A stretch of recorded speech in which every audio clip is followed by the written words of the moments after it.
Welcome to day 14 of our explainer. I am so incredibly proud of you. ज़रा सोचिए, सिर्फ 14 दिन पहले आप टेंसेस से कितना डरते थे, इंग्लिश ग्रामर कितनी कंफ्यूजिंग और ओवरवेलमिंग लगती थी. But today, आपने 12 core tenses effectively master कर लिए हैं. आज का ये explainer बहुत स्पेशल है क्योंकि हम बेसिक से आगे बढ़ रहे हैं और उन एडवांस सीक्रेट्स को अनलॉक करेंगे जो आम ग्रामर बुक्स में आपको बिल्कुल नहीं मिलते. ये essentially वो टूल्स हैं जो आपको truly native और natural साउंड करने में मदद करेंगे. यह रहा हमारा आज का रोड मैप. हम क्विकली कवर करेंगे मॉडल्स, पैसिव्स, रिपोर्टेड स्पीच और कंडीशनल्स. फिर हम डाइव करेंगे उन नेटिव सीक्रेट्स और कॉमन मिस्टेक्स में एंड फाइनली एक छोटा सा practice quiz. It's gonna be packed, but don't worry, हम इन कॉम्प्लेक्स टॉपिक्स को स्टेप बाय स्टेप तोड़कर समझेंगे. Okay, so let's jump right into our first section, part 1, modals and passives. चलिए देखते हैं कि ये modal verbs और passive voice उन 12 tenses के साथ कैसे blend होते हैं जो आप already सीख चुके हैं. अच्छा, प्रेजेंट मॉडल्स तो काफ़ी स्ट्रेट फॉरवर्ड है, राइट? जैसे कैन या मस्ट. बट पास्ट मॉडल्स थोड़े ट्रिकी हो सकते हैं. बेसिकली पास्ट सिचुएशंस को एक्यूरेटली एक्सप्रेस करने के लिए हम मॉडल वर्ब के साथ हैव और पास्ट पार्टिसिपल यानी V3 लगाते हैं. सो अगर आपको किसी पास्ट एक्शन पर रिग्रेट है, पछतावा है, तो आप यूज़ करेंगे शुड हैव प्लस V3. जैसे you should have told me. अगर आप किसी चीज़ के बारे में ऑलमोस्ट सर्टन हैं, एक स्ट्रॉन्ग डिडक्शन कर रहे हैं, तो मस्ट हैव यूज़ होगा. He must have known. और अगर कोई ऐसी पॉसिबिलिटी थी जो बस पास्ट में हुई नहीं, तो we use could have, like she could have helped. Simple, right? Now let's talk about passive voice. Active voice में सब्जेक्ट एक्शन परफॉर्म करता है, बट पैसिव में एक्शन सब्जेक्ट पर होता है. इसे कन्वर्ट करना is literally as easy as 1 2 3. First, subject और ऑब्जेक्ट को आइडेंटिफाई करें. सेकंड, अपने टेंस के हिसाब से बी वर्ब की करेक्ट फॉर्म अप्लाई करें. और थर्ड, V3 ऐड कर दें.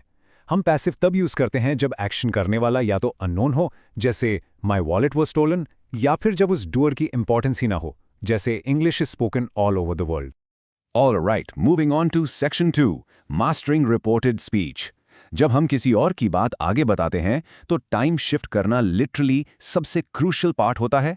यहाँ एक गोल्डन रूल याद रखना है. अगर आपका रिपोर्टिंग वर्ब पास्ट में है, लेट्स से ही सेड, तो कोट किया गया टेंस स्ट्रिक्टली एक स्टेप पीछे पास्ट में चला जाएगा.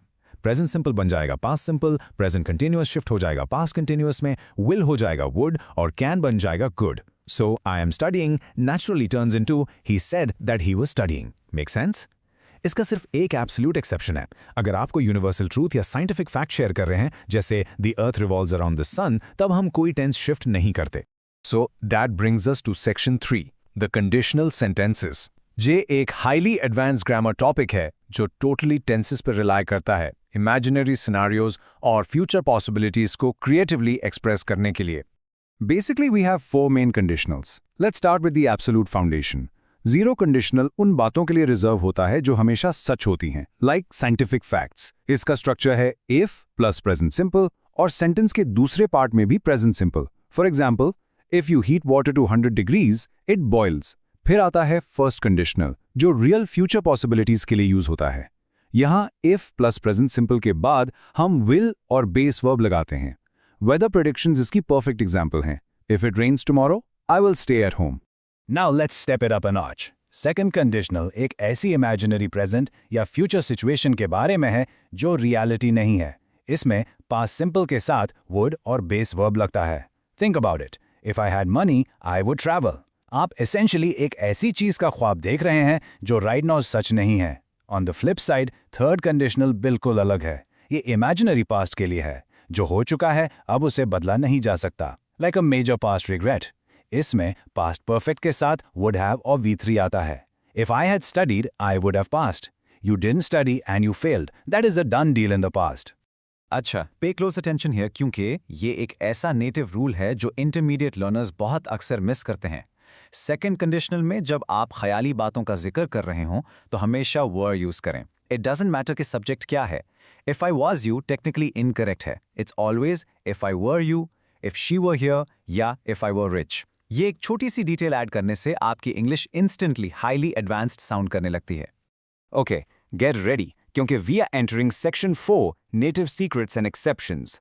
ये वो सीक्रेट रूल्स हैं जो fluent speakers absolutely naturally use करते हैं without even thinking about it. कभी कभी टेंसेस एग्जैक्टली वैसे बिहेव नहीं करते जैसा हम एक्सपेक्ट करते हैं. जैसे नॉर्मली फ्यूचर के लिए हम विल यूज करते हैं, right? But fixed time tables के लिए native speakers actually present simple use करते हैं, like the train leaves tomorrow at 8 AM। Crazy, right? एक और मजे का एक्सेप्शन, अगर आप प्रेजेंट कंटिन्यूस के साथ वर्ड ऑलवेज ऐड कर दें तो वो राइट नाउ की बजाय किसी की बुरी आदत पर कंप्लेन करने का तरीका बन जाता है। He is always losing his keys.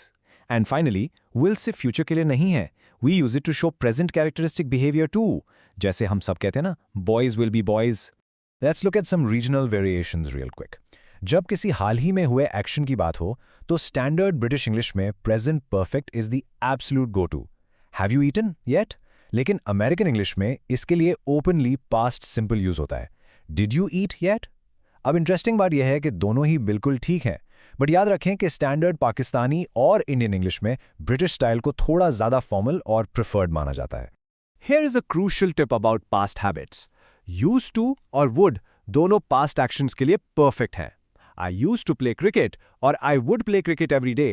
Both are absolutely fine.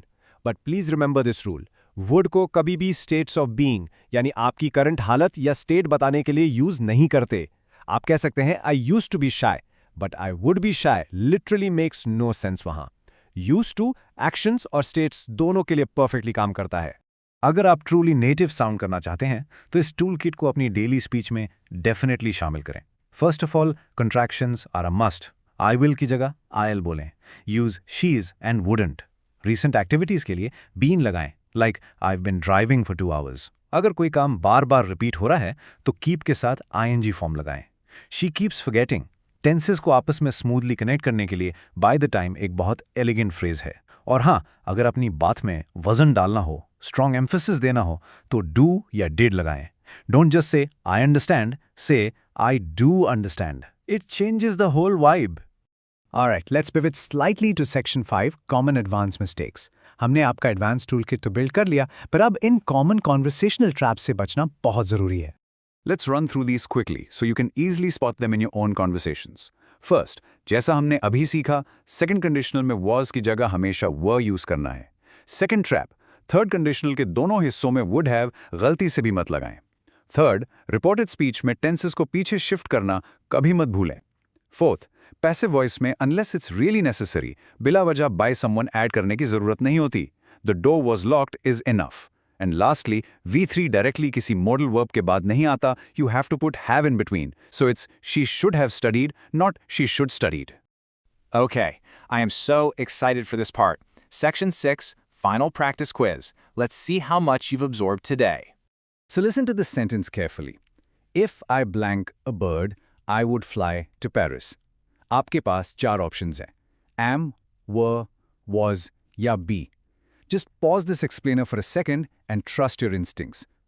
Got your guess? Absolutely. The correct answer is B, were. याद है ना हमारा formal native rule? Imaginary present situations में हमेशा were आता है, regardless of the subject. Moving on to the next one. You blank told me about this earlier. Options are must, should have, would, and could. Tora sochiye, ye clear-cut past regret shoko rahe. And the correct answer is B again, should have. You should have told me about this earlier. You perfectly us past advice ko express karahe, jo essentially follow nahi ki gaye. What an absolutely phenomenal session. कल day 15 है, and that means हमारा grand final test. हम complete 12 tenses master chart review करेंगे. We'll have fill in the blanks, error correction, Urdu to English translation, story writing, और of course आज के ये advanced structures और conditionals. मेरी sincere advice ये है, आज रात अपना chart लाजमी review करें, थोड़ी sentence practice करें और please get a good night's sleep. कल आपको 100% fresh mind चाहिए होगा. और सबसे बेस्ट पार्ट पता है क्या है? अगर आप कल का ये ग्रैंड फाइनल टेस्ट पास करते हैं तो you will officially earn your course completion certificate. Plus एक बहुत स्पेशल सरप्राइज भी है जो मैं कल तक कंप्लीटली सीक्रेट रखने वाली हूँ। सिर्फ 14 दिन। You were so afraid of tenses starting out, और आज आपने इनको कंप्लीटली मास्टर कर लिया है। जो डेडिकेशन आपने इन 2 हफ्तों में दिखाई है, it is truly extraordinary. I am genuinely so proud of you. Before we wrap up, मैं चाहती हूं आप अभी अपनी तैयारी डिक्लेयर करें। कल के फाइनल टेस्ट के लिए अपना कॉन्फिडेंस लेवल 1 से 10 के स्केल पर कमेंट्स में रेट करें। और हाँ, मुझे ये जरूर बताएं कि आज का सबसे बड़ा माइंड ब्लोन मोमेंट क्या था आपके लिए। Was it that if I were you rule या कुछ और? Let me know down below. I am so pumped for tomorrow's grand finale. Let's finish strong.